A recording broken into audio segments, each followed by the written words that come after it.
মমতা বন্দ্যোপাধ্যায় বলছেন ওয়াকফ বিল আমি মানি না, এক কথা বলছেন। তো উনি কি মানেন না সেটা হচ্ছে উনি বলতে পারবেন, কিন্তু ওয়াকফ বিল কারোরই মানা উচিত নয়। কিংবা এটাও ঘটনা সবাই মানতে বাধ্য, কারণ ওটা দেশে আইন হয়ে গেছে। ওটাকে পাল্টাতে গেলে ওই মঞ্চে দাঁড়িয়ে ভাষণ দিয়ে পাল্টানো যাবে না।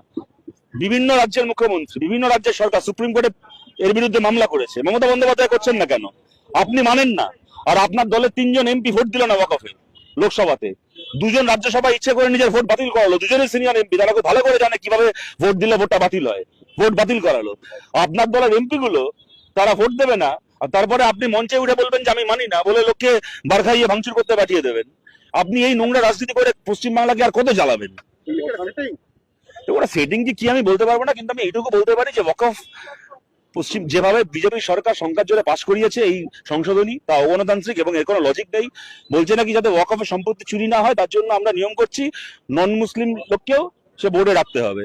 মানে দেবস্বাম বোর্ডে খালি হিন্দু থাকবে, দেবতার বোর্ডে খালি হিন্দু থাকবে, শিখ বোর্ডে খালি শিখ থাকবে, কিন্তু ওয়াকফ বোর্ডে নন মুসলিম রাখতে হবে, তাহলে চুরি হবে না। কেন? হিন্দুরা চুরি করে না, খ্রিস্টানরা চুরি করে না, শিখরা চুরি করে না?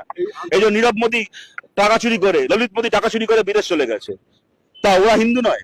পার্থ চ্যাটার্জি হিন্দু না?